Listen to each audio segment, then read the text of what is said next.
What's up, everyone? I got Andy Wood in the house. Andy, welcome. Brother, it's good to be here. Andy, how long have we known each other? Years. Years for sure. I want to say around 19. Yeah, probably 2019, something like that. Ish. You're one of my favorite guitar players, man. You're awesome. Brother. You're one of the best guitar players in the world, man. I'm just happy to sit here because you have all my favorite guitar players on this channel. It's like, dude. So you have this 24 fret Suhr guitar that I've seen a million times. Yeah. That's your signature guitar. Right. And it kind of came out of happenstance. I live in this weird idea that the artist endorses the company. Yep. The company doesn't endorse the artist. Yeah. Right? Because it's like in the young man's game of interwebs and tweets and instas and whatnot, a lot of guys are obsessed with getting an endorsement almost as a sense of validation. Mm-hmm. And I get that. I mean, dude, we all grew up with Guitar World magazine and you see your heroes playing their stuff. My guitar came out of a sense of solving a problem and a tool to do a job. Because at that time, I hadn't really transitioned into like full-blown artist. I was a sideman. Successful, like I was actually, we were talking about it before the cameras rolling, I was the musical director for the Scott Stapp tour in 2014 when it was the Proof of Life thing. And I had been playing these flame top Suhr Moderns. They played great, super accessible, great for noodlies. Right. Every time I saw my picture with it, it looked like super awesome. And I just, black outfits and, usually some kind of hat or something. And the guitar just looked nicer than I did. Right?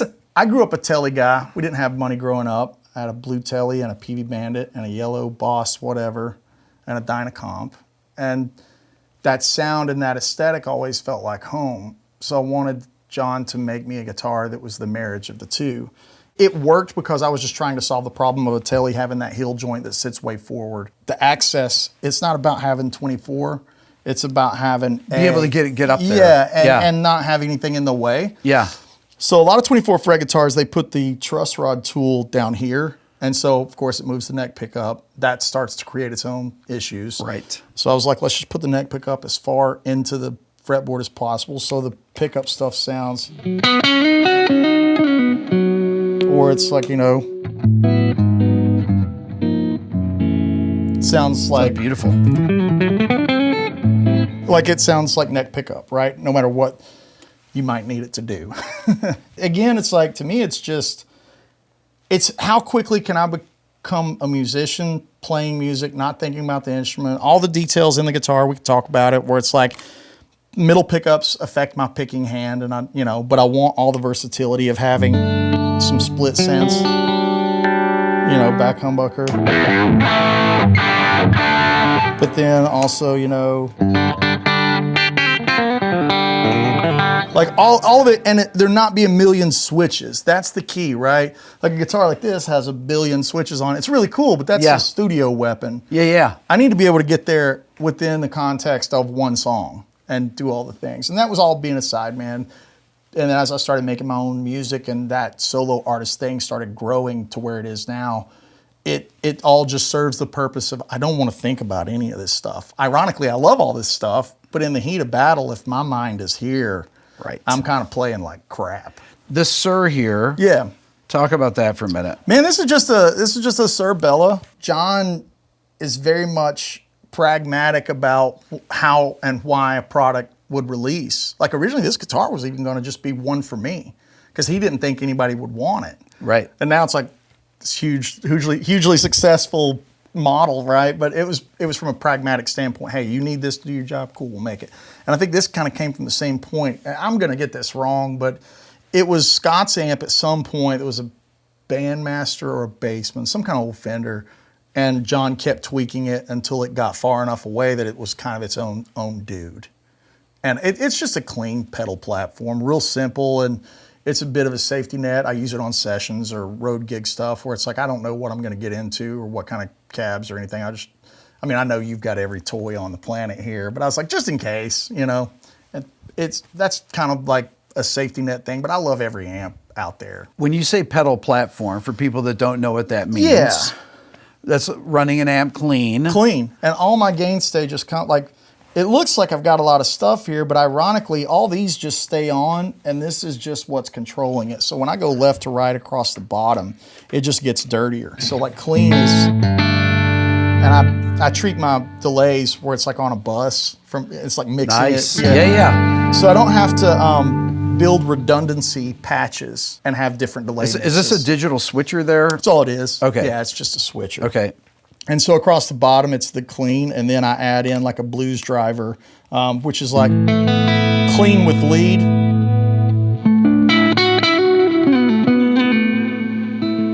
What is creating that? This Andy Timmons. Okay. It's like a Keeley modded blues driver. Okay. It really does some cool like.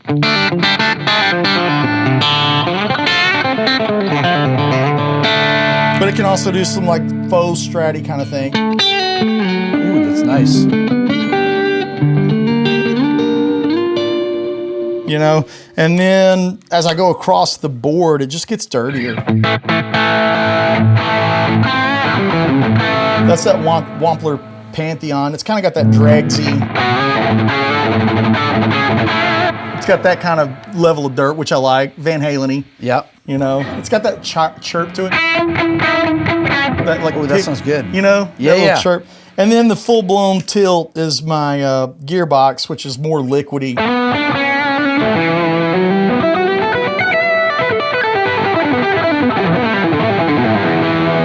Kind of like smoother. Yeah, sound like more of a lead tone. violin. And I can pick hard. Yeah. And it tames some of that top end. So I got flavors there to color with and fun gag effects like a nice octafuzz that I use on Rooster or like.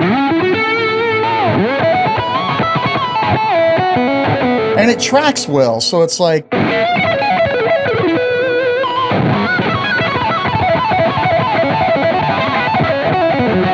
You know, a lot of fuzzes will collapse. Yeah. So to give you a really long-winded answer to your question, this thing's just clean and I'm doing tricks down here. Before we go any further, I want to quickly interject that 57% of you watching right now are not subscribed to my channel. So please hit the subscribe button now. Thanks. You're playing all these super fast licks, and your right hand's so relaxed when you're playing it. Yeah, I play harder than people realize though. Like just Now, how much of this unplugged. comes from playing mandolin? It's all mandolin. Okay, like talk we'll about get this. that thing out of. He's an Yeah. expert virtuoso mandolin player, and people that I know that play mandolin and play guitar have incredibly good right hands. I'm a mandolin player that apparently nobody wants to hire to play mandolin, but everybody will hire me to play the electric used to guitar. do a lot of. No, I used do to- sessions. used to do a lot of sessions, right? Are you And like when I was with the Flats, I was a bit more of a utility guy. He's talking about Rascal Flats. Yeah, sorry. Yes, when I was touring with them, Jodon was doing the hero parts, so I would do like the bouzouki and acoustic and mandolin and electric and all the other secondary parts. So that's kind of like the biggest. It's interesting when you big play- arenas playing mandolin, but it's awesome. When you you're know? playing mandolins, you're playing. There's a lot of resistance, right? Because of the string tension, and you're playing across two strings when you're picking. It's basically a medieval crossbow, Right. That barely stays in tune. Now play it. Okay, so how does And there's that? no legato. That was the other thing. So like all the guys when I was growing up playing, all the guys in electric guitar. I didn't start playing electric guitar until I was about 17 or 18. Okay. I was kind of a late bloomer. Yep. But it was the Brent Mason solo on Mark O'Connor's new Nashville Cats. Pick It Apart. That solo.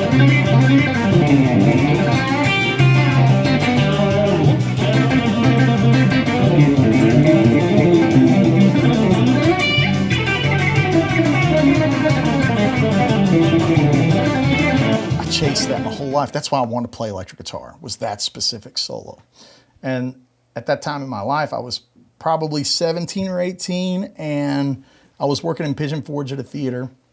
And the guys at the theater would, I was playing acoustic and mandolin, and he saw me kind of noodling on his electric guitar. And he's like, "Man, you must listen to a lot of Steve Morse and Paul Gilbert." And I'm like, "Who are they?"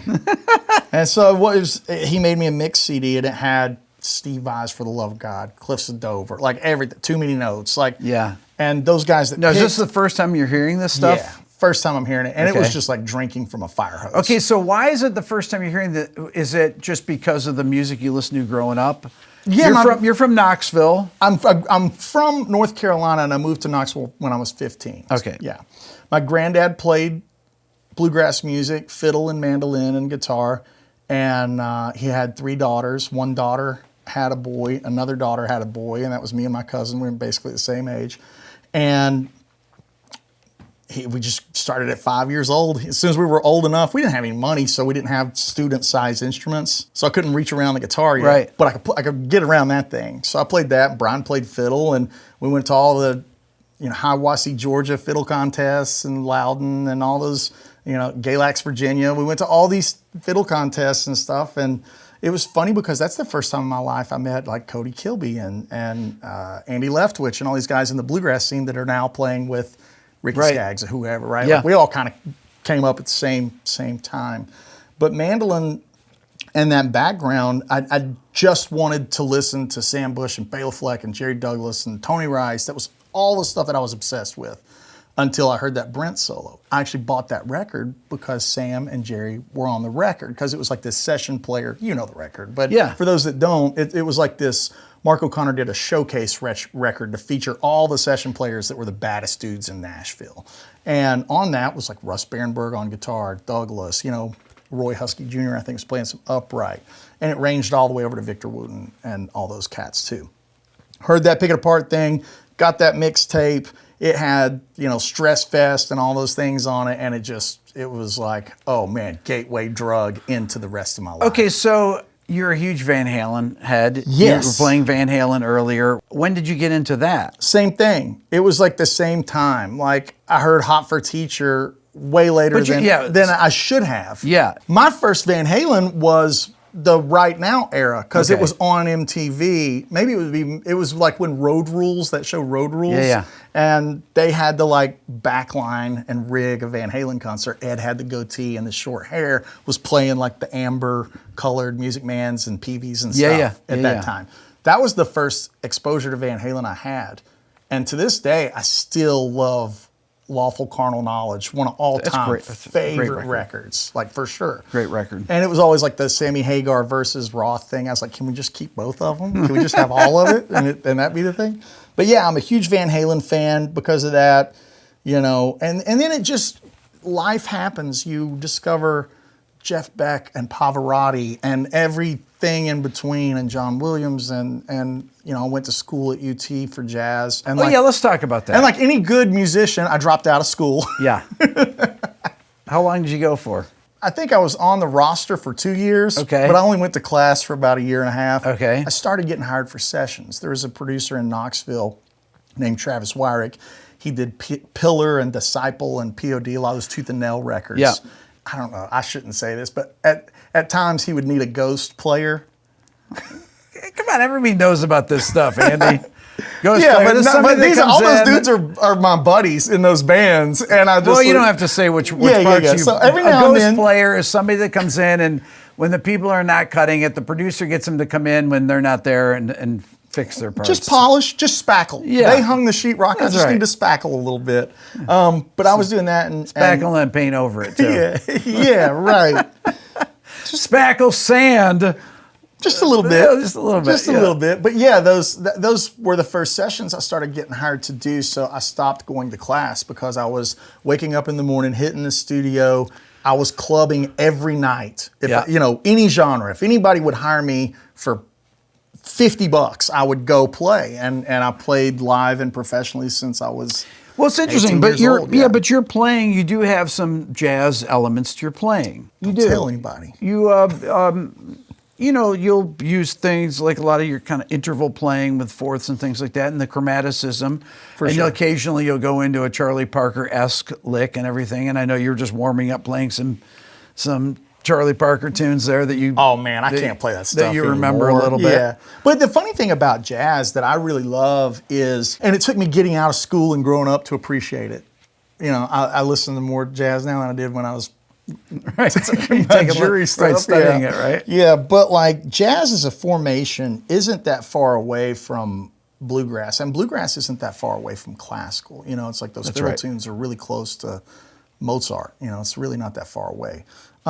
And in jazz, usually, you play the head twice, and then the head, and then you improvise. But the head could be like AABA, in the section, in the format. And if you don't know what that means, it's like going verse, verse, chorus, verse, or whatever.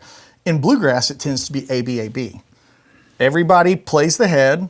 Everybody blows over it for as long as they want to, and then you come back and play the head again, tag it, and you're out. Blows means solos. Shreds. Yeah, you shred over. Shred is not an ugly word. But how fast does a shred have to be? Oh, it doesn't. Not for me to say it. When shred can just mean improvise. Shred can just mean good to me. Yeah. If I hear Glenn Fry play the intro to Tequila Sunrise, I know that's not shredding, but it's so lush and it's so great. I'll be like, oh man, Glenn shreds. Because to me, it's just a word that equals he's awesome. And I think if I would have been born in the 70s and grew up in the 80s, it would mean something else. It would mean fast playing with distortion. But to me, it just means being good, like chopsy. So I was watching one of your Instagrams the other day, and you were doing a pentatonic lick that was a tapping lick, and you said, a lot of you guys will hear these fusion players or whatever play this type E minor of stuff. Yeah, this kind of stuff. It's like an E minor pentatonic lick, and then you just slowed it down and you were playing it, and it's like something Guthrie would play. Dude, when that guy showed up, when you heard him, it was the Guthrie It was the Tone Merchants videos. Yeah, that's ironically how I got to Sir, because I had put a song on the Petrucci forum back in the day. This is before Facebook had all these guitar groups in it. And Petrucci Forum, there was essentially like a little graduating class of dudes that was in that. It was me, Tom Quell, Martin Miller, and at the time he hadn't changed his name to Miller. It was still Wishman, and Rick Graham and Andy James. Yeah. And we were all just trading videos to each other, like all of us playing the Glass Prison arpeggios, or like whatever, just being dorks. Yeah. And I put a song out that I recorded, and I named it Chelmsford, and it was just an homage to Guthrie. And at the time, Ed Yoon was the A&R for Sir, and he always was lurking on those forums, and he found it and introduced me. So it was like through that was how I got there to Sir. But yeah, I mean, we were talking about Guthrie Govan or Govan, right? Proper pronunciation, I guess. When he showed up with those tone, it was just, God, it's the crazy, there's no such thing as the best guitar player on earth, but if the aliens from another universe are invading us and our only hope is a shred off, put Guthrie in. Okay, so the thing about Guthrie, Put him in. The thing about Guthrie is that I never think about his technique because he can play. Yeah, because he can play anything. So there's nothing. I don't. If you ask me, does Guthrie sweep pick or do anything? It's like doesn't matter. I have no idea. Yeah. Guthrie does whatever he wants. That's so inspirational to me. That really changed my life. Like, he was a big ripple. In life you have those pebbles that go in the pond. Like, he was one of them for me, about like that Brent thing.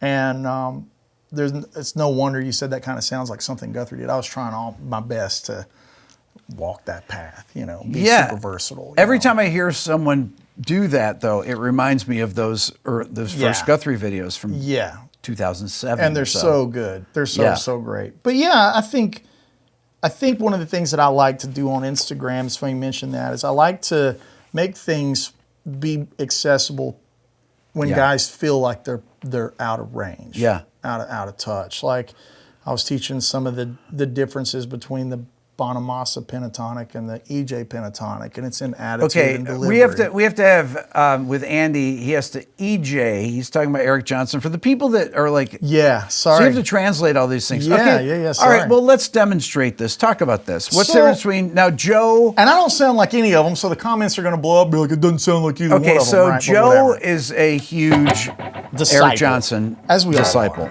Yes, and Joe's got a lot more oomph in how he attacks the string. And it's easier, it's better. He plays with that kind of He does. He really digs. And if you take that same line and do it like Eric, it could be. Yes. And it's like I'm changing it. So if I just don't touch the controls of the guitar or the pedals, and I play it a little bit more like I hear Eric, versus Joe.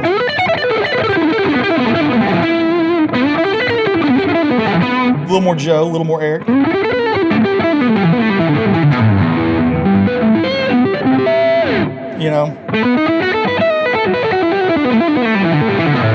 And then it turns into a blend talk for about me. the difference, though. So Joe It's digs velocity. in. It's velocity. It's sass. Yeah. And a lot of my favorite players are sassy. Yeah. Dan Huff was one of those pebbles and I've been waiting on his instrumental record for 3 decades. And he's finally releasing it this month. But yeah, it's that sass. And when Dan does something sassy, it can be in that same realm of pentatonic. I feel like a lot of guys, they don't realize when they say, I know my pentatonics, they're not digging deep enough. They're at like surface level. And that's something I like to do on Instagram is be like, hey man, have you gone down another couple of layers into the earth on what it means to play E minor pentatonic? What is something that's difficult for you to play?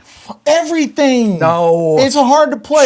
Show me a lick that's a lick that took you forever to kind of get, or, Man, or I've stuff been that's kind tough of for you to digging. play. I've been kind of digging some of the, and I'm going to go to a clean channel just to make Yep. it even more handicapped. Okay. I've been digging guys that lately. There's so many hot young players that are like Andre Nieri and Matteo Mancuso, and the thing that I like is that their finger style. Yeah. So like it's not really a lick, it's an approach. So like when I was learning Brent Mason tunes, Brent plays with a thumb pick. Yes. And people don't realize that when he's alternate picking, and these are my quotes, alternate picking, he's doing thumb, middle thumb, middle thumb, ring. And the first finger doesn't have nails on it. That was the only finger he would use for the pops.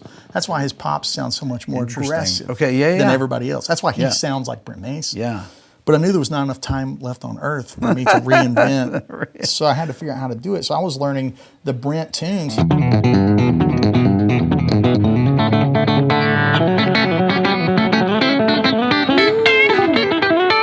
I had to figure out a way to do it with this.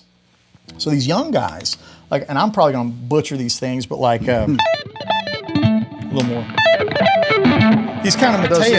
suspended arpeggios like that. Those are really hard to do with because you got. And he's doing it like this, so he gets one finger per string. Yeah. So another thing and that's like a Matteo kind of thing that I suck at it, but I love to hear him do it. I'm trying to steal what I can. Andre Nieri will do these things where it's like, I'm going to do it slow, where it's like, he's doing it kind of like this. Yeah, Andre's finger style is very different. And he's tucking the pick in. Yes. Yeah. And I'm never going to, same kind of problem. I know there's not enough time left on Earth. But if I take it slow, one more time. And if you put some gas on, tell I'm still working on it, but that stuff's really hard because it's not meant to be done with a pick. Versus,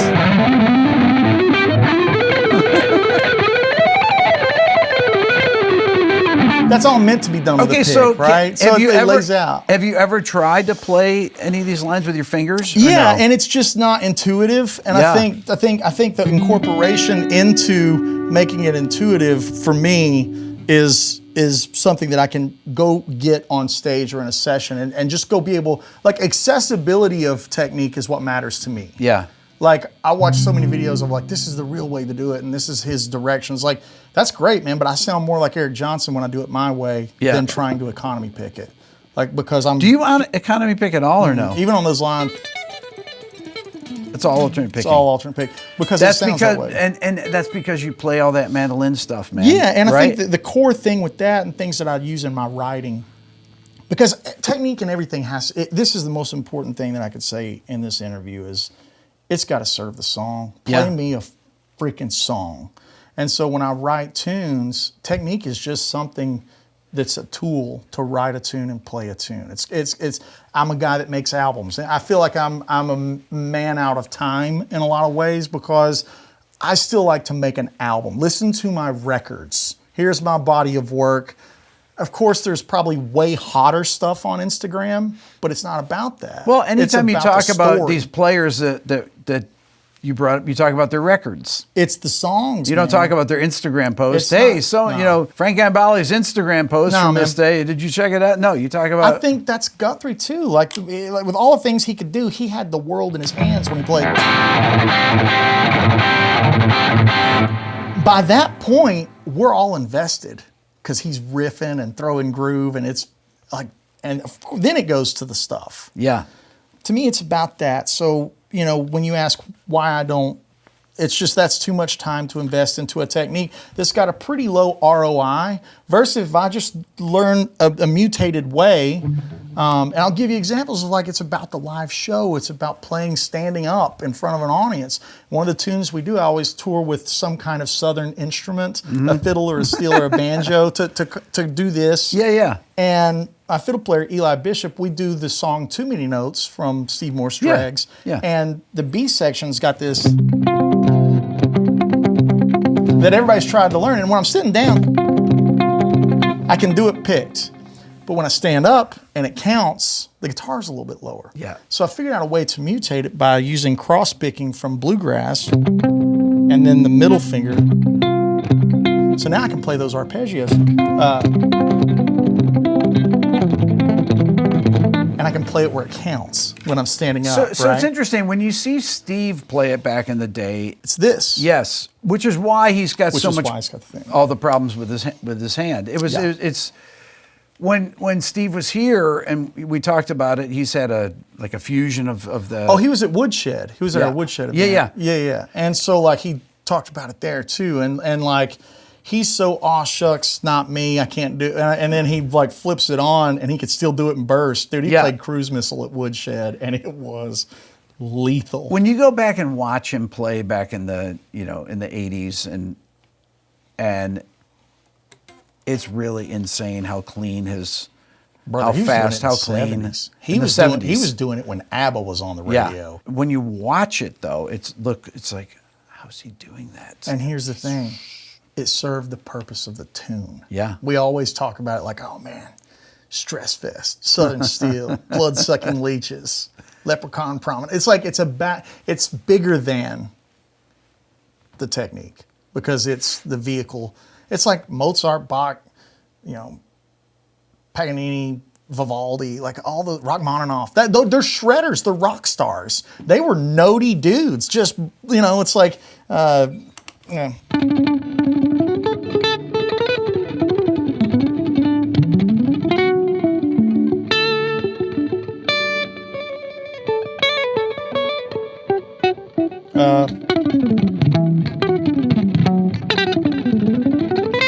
I'm sure classical people were like rolling their eyes, but like that to me is a Dregs tune. It ain't that far away, right?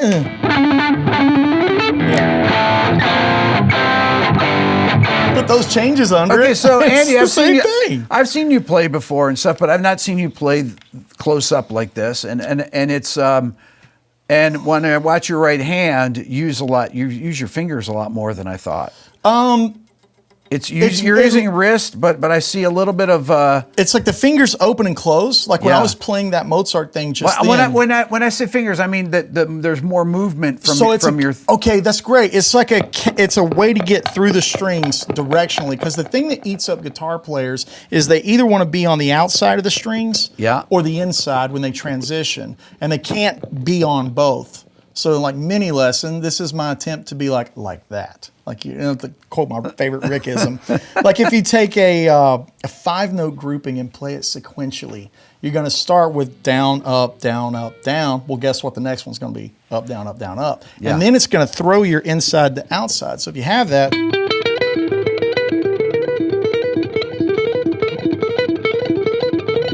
If you can get through those, then everything else starts becoming available because it's turning around. Because it's turning the direction around. One time you have downstrokes, the next time you have upstrokes. And so, of course, there's going to be like micro movements, and which is what I'm talking about there. And my arm moves. If you notice, my guitars tend to buff. Yes. Right here. Yeah. Because I don't want to change the break angle to play the low strings and adjust it to play the high strings.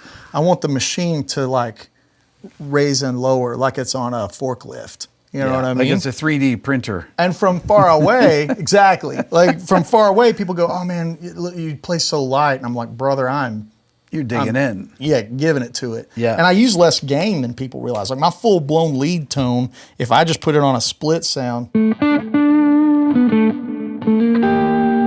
that's still the.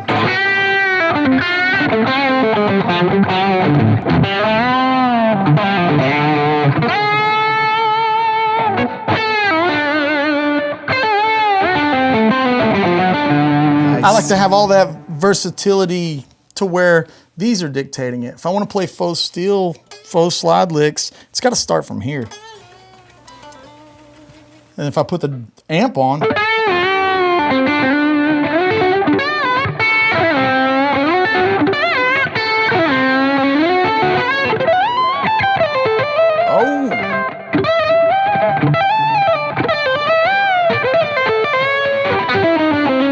And that's before you bring the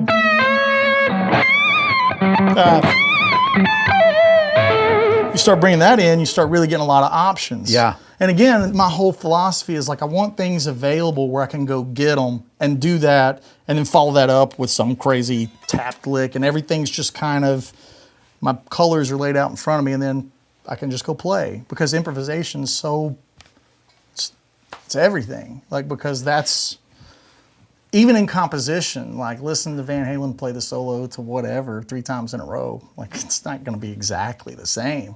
It's kind of shooting from the hip a little bit, and I like that. It's that to me is music. Okay, so talk about why Eddie was so great, because I know you're such an Eddie fan. Everybody talks about all the techniques and all the worlds. It's the songwriting. Like this is a great song.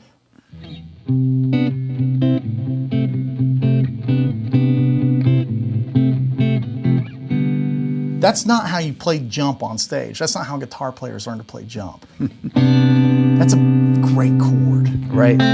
All those like slash chords. Yeah. And not slash like, not that slash, even though I love him for the same reason. Yeah. It's transcendent. It's about the song. And I was playing this.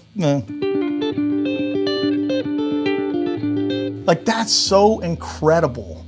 Before anything of before the grand finale and the fireworks start, it's about the songs and and how wide of an arc he made from like where he started to where he ended. And I know a lot of people like to laser focus on Van Halen 1 and 2 or, you know, Fair Warning or whatever, but it's about the songs, man. Like, but let's focus on Van Halen 1 and 2. I'm just kidding.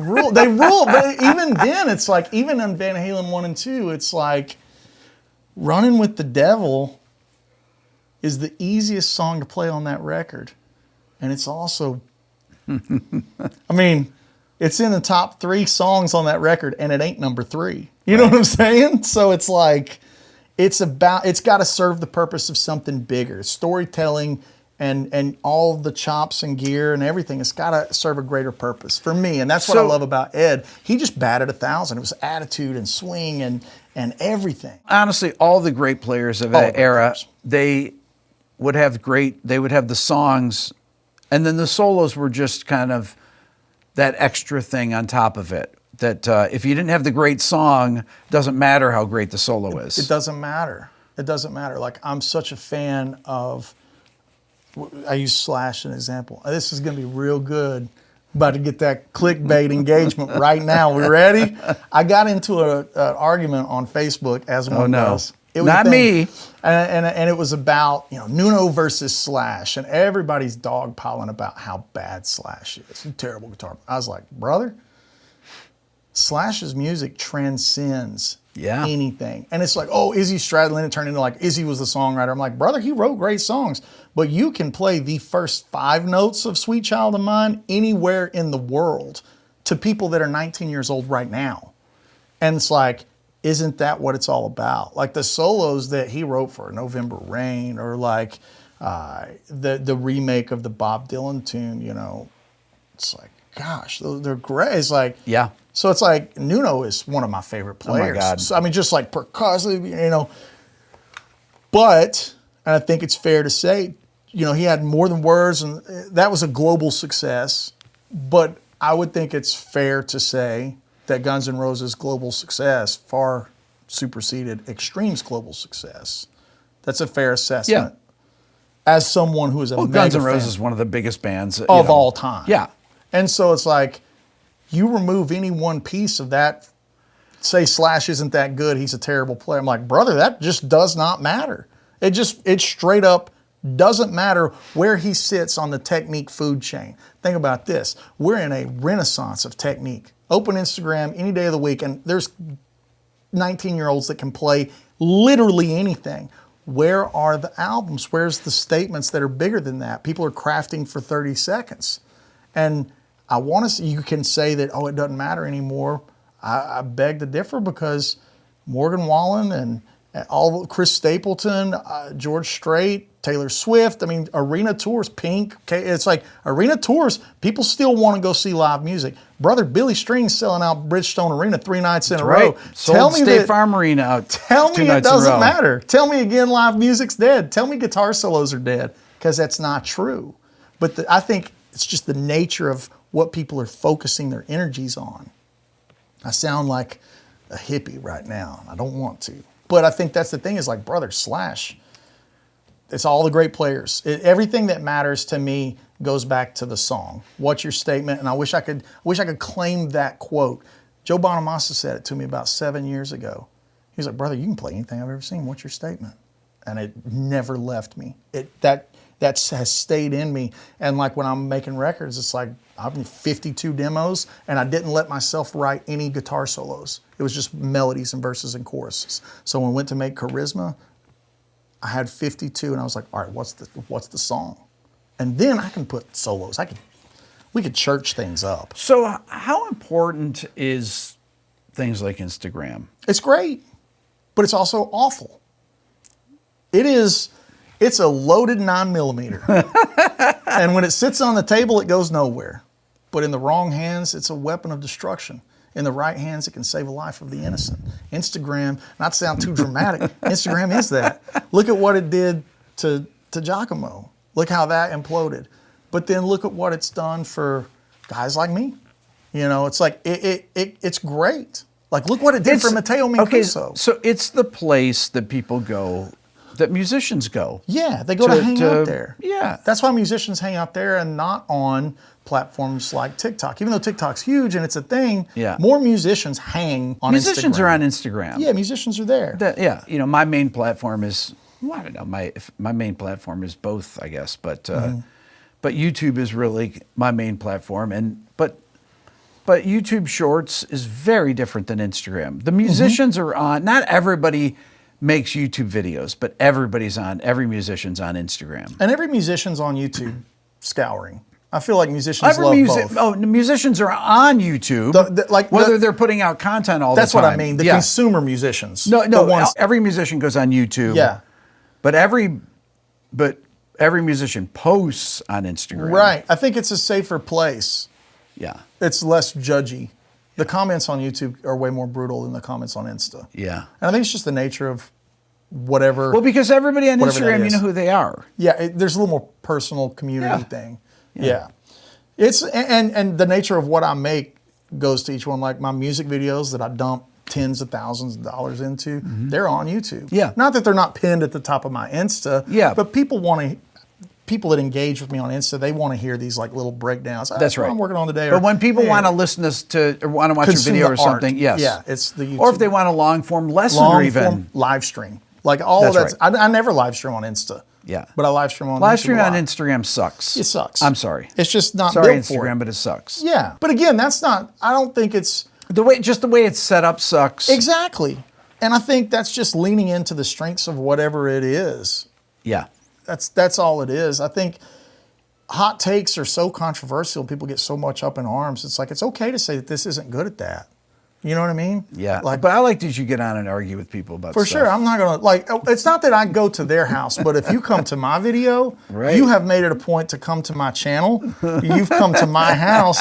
Like I'm not gonna let you just get away with it. And then it's funny because I go to their channels and there's nothing there. Of course. Or like I call them out, I'm like, brother, you better practice. I saw that last video.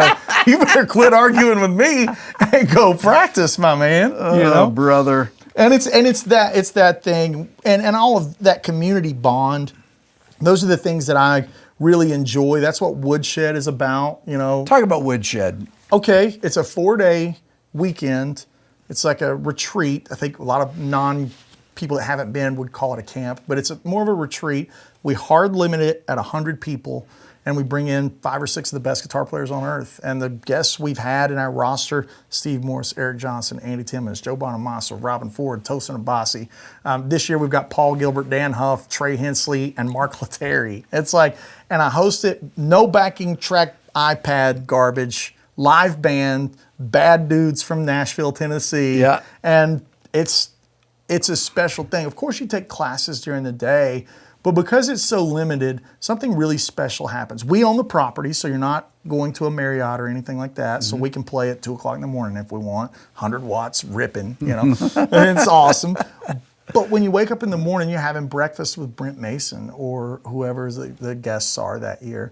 And the guests don't feel like they're getting punished by guys that feel like they're not going to have another chance to get you to sign this thing and tell you that this moment of their album, like, it's so chill. So everybody gets to be normal. Here's my favorite Woodshed story. This was year 2, and we had Robin there, and shout out to Robin, man. He's a sweetheart, monster player, and he comes in, and I was like, hey, Robin, what kind of amp do you want me to have backline for you? And he goes, I'll bring an amp. Hey, he shows up with Dumble number 2, the Talk to Your Daughter amp. You know, I think he had the Sunburst 335 that we, like, the one. Yeah. And I'm teaching a class, and I have my phone in my pocket, and it buzzes like, "Hey, man, Andy, come down to the stage 3 and see about Robin's amp." I was like, "Oh," I'm like, "Somebody poured a beer in it." You know, it's like, I'm stressing out. Get down there, Robin's sitting about like you are, laid back, chill, smiling, and the campers are playing his amp. And I come over to him, I was like, "Brother, this is not part of the. You don't have to do this." And he's so sweet. He's like, "No, man, they were all just asking about what it felt like and what it sounded like. And so I just figured it'd be best to let them play." That can never happen with 600 people. Sure. You put 30 people in a room, that can happen. And that's what we're about. And the evergreen side of that community lives on my Patreon, like all those guys. And so community is the most important thing. Like, I love studio stuff. I love hanging out with you. But if I was sitting here with all this gear and I didn't have dudes in the room, it's not as fun. Multiplicative. The bigger the stages, the more people, the more fun. Like, it's just, music is a community thing to me. It's fun when no one's here. I mean, yeah, but it's more fun to me. Fun for me. Yeah, maybe it's a me thing. Yeah. And it's okay to just be like, I like to play music with people. Absolutely. That I like to have an audience because I want it to feel like we're all in it together, which is probably why I like improvisation so much. Like, you're not getting this, we're all in it together. Okay, so Andy, you have a track that you're going to play with. Yeah. I want you to play with. I want to hear you do some. Okay.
Amazing. Some killer. It's my favorite blues song.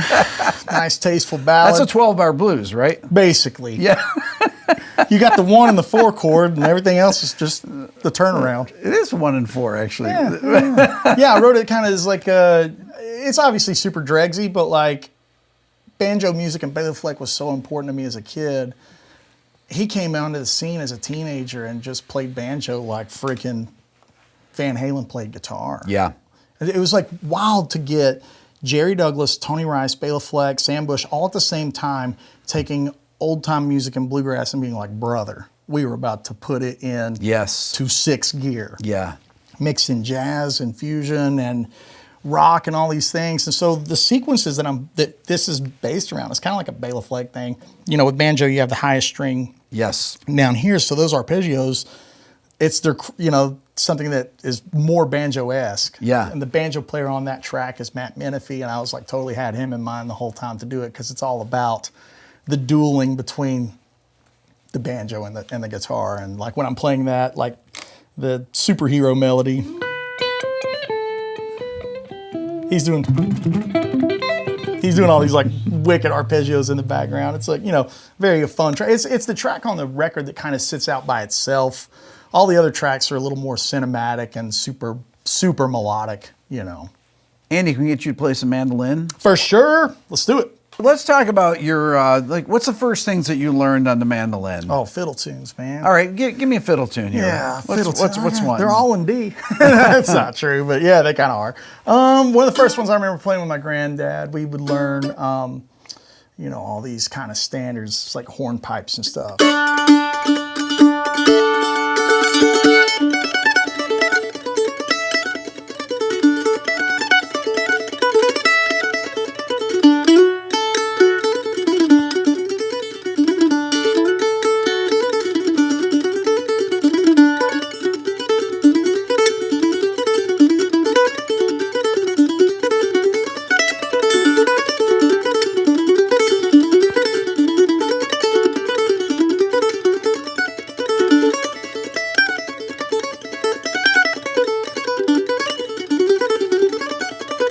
All those kind of tunes, beautiful. You know? Beautiful. That's the stuff that we grew up playing on the porch, and then it went to Sam Bush records and all those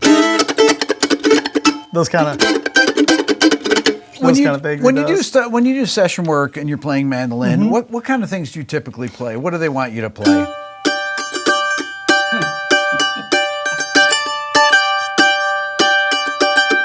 For about 4.5 minutes. Yeah, but basically No. it's a textural thing. Now I say that in jest. That's just a joke. But reality is it's not that much of a joke. It's not that much of a joke. But reality is like now mandolin's becoming a little more in fashion and banjo's becoming more in fashion. Yep. And these instruments, they're wanting more part style things. Yeah. And it usually ends up being some kind of cross. With nice dissonances and stuff like that, color stuff like that.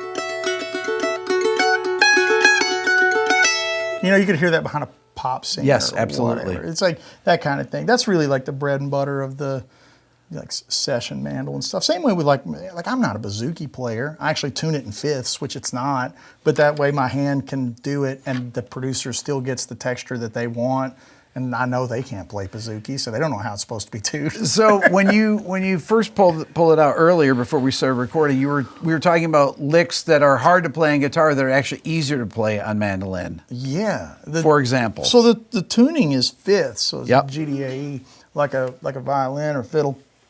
And actually one of my tunes is The Truth and the Lie, and the album was a double record, and I did the same title track on both sides. Once as a bluegrass tune, once as a fusion tune. And these intervals are really hard on guitar.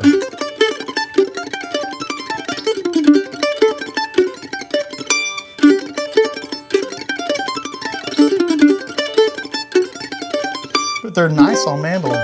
Oh yeah. No bars. Explain that the fourth intervals you don't have to bar. Yeah, on guitar it would look like that. Yes. There would be the B string, right? Yeah. You know? Another one that's really... On guitar, that'd be a nightmare. Oh, yeah. Okay, this is the thing I can't understand here, Andy. Yeah. Is like, how do you fit your fingers? You don't have super skinny fingers. How do you They're fit them normal. in those frets up high? This is home base, and a Yeah. lot of the reason why I like to play music higher up, even if I have the option to play it down low. If I play it higher up, it ends on a meatier string. Are so you? there's But a are little you? more to it. Are you It's all turning this. your hands slightly at all? No, or I mean no? the neck's so small. It's like How do you fit your finger in those frets it's just, up there? I don't know. I think it's how does a violin player do their thing? You know. It's the Well, they same- don't it's have just- frets, They, so yeah, it's- they wiggle around. Yeah. they're just out of tune. I mean that. They're more in tune than I am. But no, it's to me it's just using the tip. You know, Yeah. the misconception is people like. I have huge fingers. I could never play that stuff. I'm like, dude, have you seen Brent Mason's fingers or Greg Cox's hands? Dude, you shake Greg Cox's hands, it's like grabbing a pack of bananas. Yeah. You know? And then he's just all up in yeah. the no-fly zone. You Yeah. know what I mean? Yeah. Killing it. So it's the same kind of thing. It's just like so much of the hand comes in here. A bad habit when I started playing electric guitar was I was baseball in the neck instead of getting under on the back end with the thumb. So breaking those habits was really hard going to this. And the first time I saw Steve Vai like lick his finger and hold it up in the air and just play with the left hand, I was like, that's witchcraft. He punched that in. And then you see it live, you're like, nope. I didn't understand compression, amp, gain, how that allows you to just...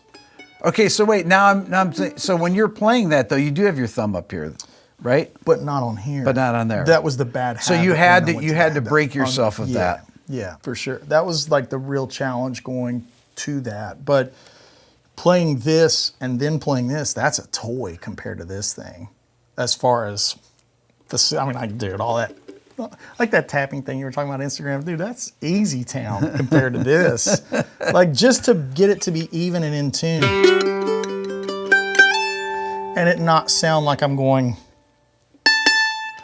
Yes. Yeah. I can always tell when guitar players play mandolin because it sounds like this. Yes.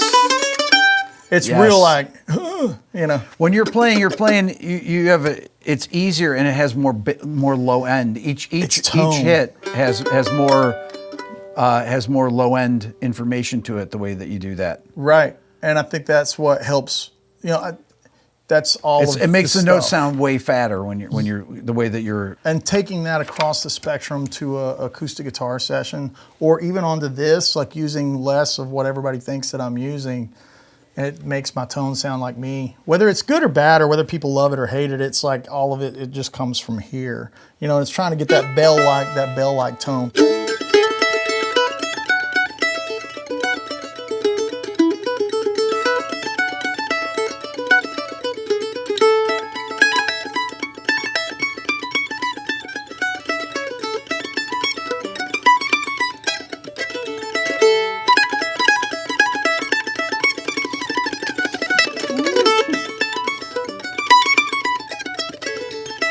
It's an old version of Brilliancy that Sam had on his Glamour and Grits record, and I haven't played it in forever. Probably since the last time I made an Instagram post on it 2 years ago. But that's the kind of stuff that I grew up playing, and it doesn't take long for it to come back. Like that tune was rusty just then, but if I played it for another 5 minutes, I could go on stage tonight and play it. So It's I've just- always wondered with mandolins how often you change your strings on these. I have to change my strings on every instrument a lot because I have really acidic Okay. pH balance. Yeah. And you know, Diodario's the string company that makes a new string that's in a white package. Yeah. That can withstand my. So does that mean you don't have to change them as often? Yeah, I could change them about every 2 gigs Okay. if it's a 90 or a. Now 2 with hour. this, but with this, how often? Like when will you change this next? It depends on how much I'm playing. Okay. Everything just depends on that. But like, yeah, this one still sounds kind of. When those transients on the top end go away, that's when it's time for me to And change it. does a neck? Do you need as much adjustment on it as you do on a guitar? I never adjust the neck. Okay. So they're much more. They're a lot more stable. And about once a year, I'll go and have it set up, have the intonation checked because this will move. I can hear it right now. It needs to be set up again. The intonation is not super spot on, but it's not bad. It's not bad. How much is a mandolin like this? Oh, brother, I'm glad you asked. Because guitar players are like, oh man, I could never pay $3,500 for a new guitar. I'm like, you're not even in the ballpark on a mandolin. This is what I would consider an entry-level pro mandolin, and this one's $7 or $8 grand. Okay. This is a Collins, and it's great. Great touring. I know those guys, and they take care of me, and if I had a problem, I could, like, I just needed new buttons, and they can hook me up. But like a big boy mandolin, if you can find a luthier that you like now, like say Lynn Dudenbossel, dude, he's 20 G's with a 2 or 3 year waiting list. And if you really want to get big baller and get an old Lloyd Loar era F5 from the 20s, brother, you could get that or a Porsche GT3 RS. You know? But these are all hand carved. Yeah, and everything, right? This is in line with buying a violin or a banjo. Yeah. The good thing with this signal chain is it takes one of these and then go play. Yeah. Versus guitar, it's some of this and that and one of those, and it's like, it's just, so people don't realize they're spending more money on their guitar stuff than just an acoustic instrument. Are you using a different pick for this or not? I am. So what is that pick? This is a blue chip, and it's big. It is a blue chip. Yeah, Okay. So I like the blue chips a lot, but I can't throw them into the crowd. Talk about what the blue chips. They're expensive picks. What do you like about them? So these picks are made from a brick that's, I think, used for aeronautical engineering. That's the bushings, so they can withstand the heat on satellites, come back to Earth or whatever. Yeah. On mandolin, I like I'll try to hold it up for the camera, a much bigger shape because I can get more pick under the strings, and there's less circus tricks involved like there is on guitar. And I'm looking for tone always. Like that's a big thing. And so I use the bigger pick on mandolin, and you can't really wear these in. So if you want a bevel on the side, they craft it in. Okay, so they make it as the part bevel as part of the pick. Now, isn't that kind of different than using a bigger mandolin pick? Wouldn't people use smaller picks for mandolin or no? I mean, I Or don't. is that just something that you like? I just think I think most bluegrass background guys like the bigger shape. Okay. Because it's similar to tortoiseshell, and you can't get tortoiseshell anymore. And that's what everybody wanted because the tone is so nice. This is a great opportunity for show me, don't tell me. Yeah. And like, here's a plastic pick that I can throw into the audience. And it has my logo on it. So like if I place something on it with like now this is the totally boost different. pedal and the EQ. Yeah.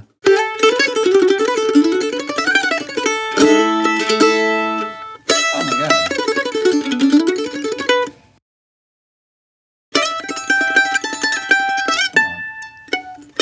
Comparison.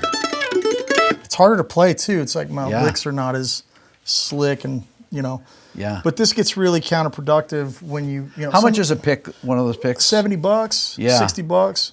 Don't lose it. Don't lose it. That's why you have the ones that you can throw out. But when you're playing on stage, a big thing for me is the show. So if you threw that out by accident, you'd be, hey, can I get that back? Give it to me. Yeah, it's definitely that thing. But in the studio environment, man, you're a producer extraordinaire. I come in to cut acoustics for you. I'm bringing a couple of acoustics and a fistful of different diameter picks and thicknesses because, man, you do the Eagles sounding strummy thing. I want a flimsier pick so it'll brush through. If I want that Tony Rice thing, it's going to be more like this. It's like that's your pedals. Yeah. That's the color of your sound, You know this stuff, but it's kind of fun to talk about on what makes the tone sound good, because a great sounding mandolin, it's a really magical thing when it sounds great. Adam Steffi, Sierra Hull, Chris Thiele, it's like it gets into that upper register of a piano. Like there's that bell-like quality.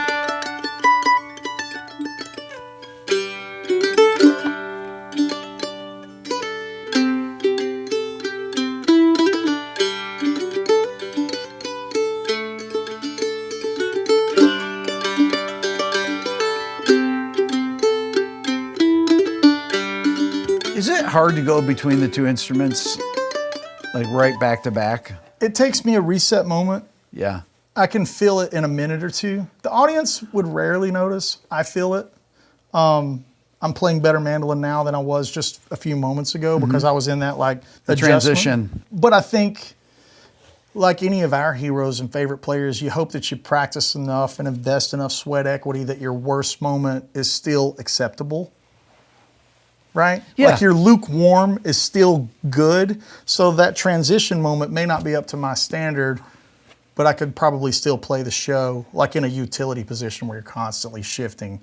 Hopefully the degree of difficulty on material is super low and you're not playing Chick Corea tunes, jumping from instrument to instrument.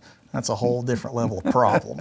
You've got a whole new set of problems. But yeah, I mean, I think a general audience member wouldn't notice the difference, but it takes me a couple of minutes to, but when I lock in, I feel like, there it is, and I'm getting that piano-like quality to the tone. When I was in college, I majored in classical bass, and so when I would go from that to guitar, it always took a minute to adjust. Not only do you play on a different part of your finger, but it's so much more. There's so much more work involved. I can see it. It takes me a long time to go from like a really dense bluegrass type of guitar, which I love. I love a Martin Dreadnought with 13s on it. Going to that from this is like a Les Paul with 10s. It's like, brother, everything, I need to just chill out because I'm overplaying the instrument. Or vice versa, coming from a Les Paul 10s into the Martin.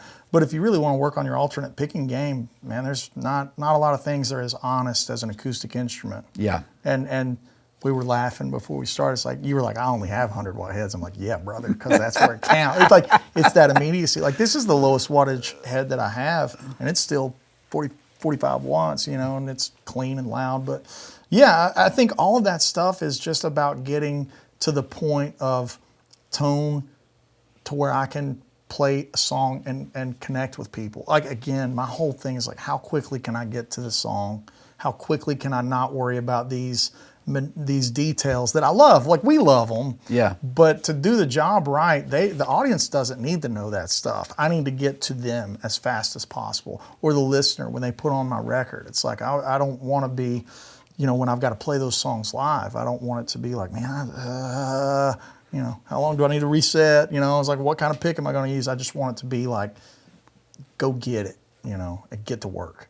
Because music is bigger than these like little pieces that make it, Well, Andy, it's been such a pleasure having you come in. And dude, I mean, I've known you for years, and it's like, well, I need to have Andy come down. Brother, it's been great to be here, and thanks for having me, man.